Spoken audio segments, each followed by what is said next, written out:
Welcome back everyone to the 8th round of the Sinquefield Cup in St. Louis. And today I have a very entertaining game to show you. This game is played between Sergey Karjakin and Maxime Vachier-Lagrave, who were both still looking for their first victory in the tournament. Now this was a fairly long game, so I'm going to skim through the opening stages of the game. Karjakin had white pieces. He opened with d4.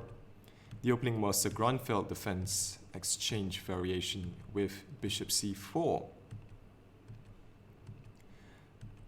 So here both sides castled.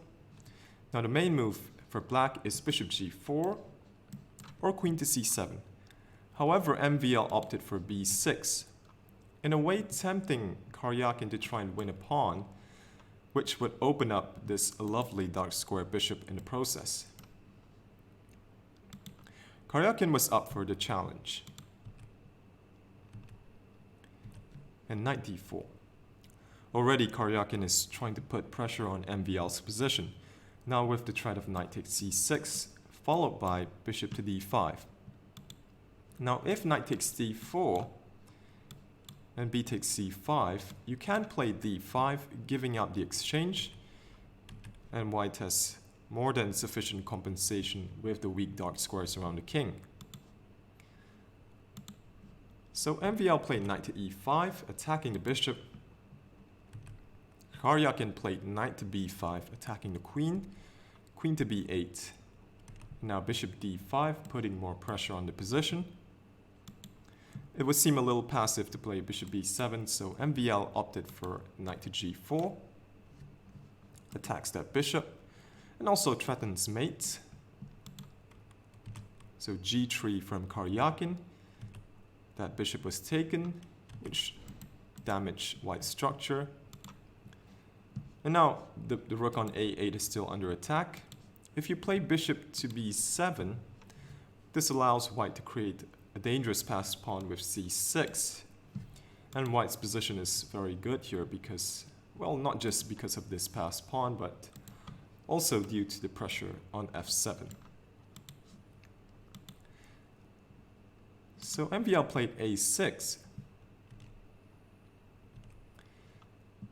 And this rook to b1 was Karjakin's first real think of the game, suggesting that his preparation ended here. Now queen a7 from Maxime is a new move in this position. Previously, queen c7 has been tried. This was a game played between Matthias Bluebaum and international master Kolb in 2012. So the game continued, something like this, and eventually ended in a draw. In the game we see queen to a7. Queen to a7 allows Karjakin to enter into a forcing variation. He played knight c6, queen c7, knight takes e7, queen takes e7, bishop takes a8, bishop h3. Now keeping the exchange, for example, with rook f2 would be simply too risky, especially when black's queen is eyeballing the d5 pawn, sorry, the e4 pawn. So this would be too dangerous.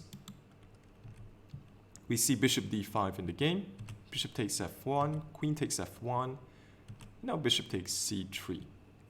So what's the difference in the outcome between this game compared to the game between Bluebaum and Kolb? Well, the difference, besides black not being down a pawn here, is that white's bishop on d5 is an incredibly strong piece, especially when there isn't an e-pawn to play e6 and try to shut out that bishop. And when you take the activity of the rook on b1 into account, white is simply better in this position, as black always has to watch out for that weakness on f7. So you could play rook b7 right away. This isn't a bad move. Pretty decent move actually. Even this position seems very good for white with the pressure on f7. Potentially this rook could also come to a7 and try to win that pawn. But Karjakin played queen to a6, also a good move, simply grabbing a pawn and creating an outside passer. MVL played queen g5. So black is trying to create some counterplay, but it's difficult with this bishop on d5, pinning that pawn on f7, pressuring f7.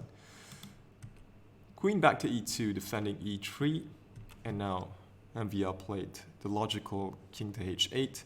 Black's only chance is to try and get this rook into the game, and the plan is now to push f5, activating the rook.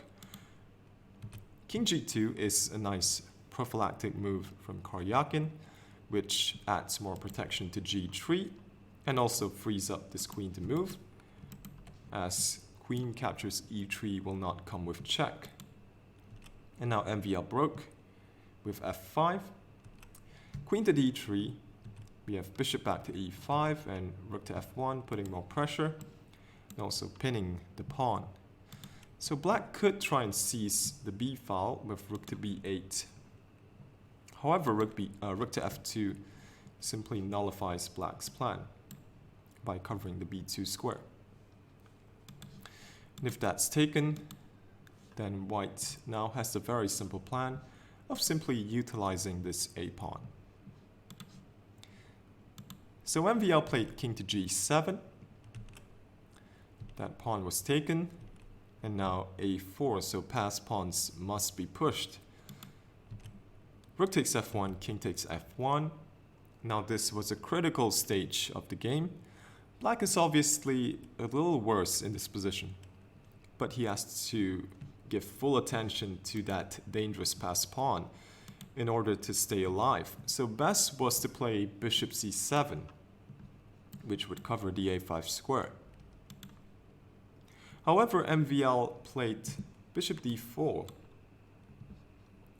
with the intention of regaining that pawn, but he underestimated the power of white's pawn on a4. Now, if you capture the bishop, then queen takes d5 would equalize the game for black. This pawn is pinned and will eventually be lost. But here Karjakin played a very strong move, bishop to c4. And this will be understood in a moment. MVL continued with bishop takes e3, queen d7 check, king h6, queen h3, king g7, and now queen to e6 is a very good move from Karjakin. So what's the threat in this position? Well, just for demonstration purposes, let's make a random move, say bishop d2. After queen f7, king h6, queen f8, king h5, then bishop e2, and black is forced to play queen to g4. So you might be thinking, what's the big deal? Can't MVL just play queen f6 check and enter into an opposite colored bishop ending? Well, here lies the problem. White simply goes a5, and black has no good way of stopping that pawn. White's bishop on c4 does a great job of blockading black's pawn on c5, and therefore shutting out this bishop.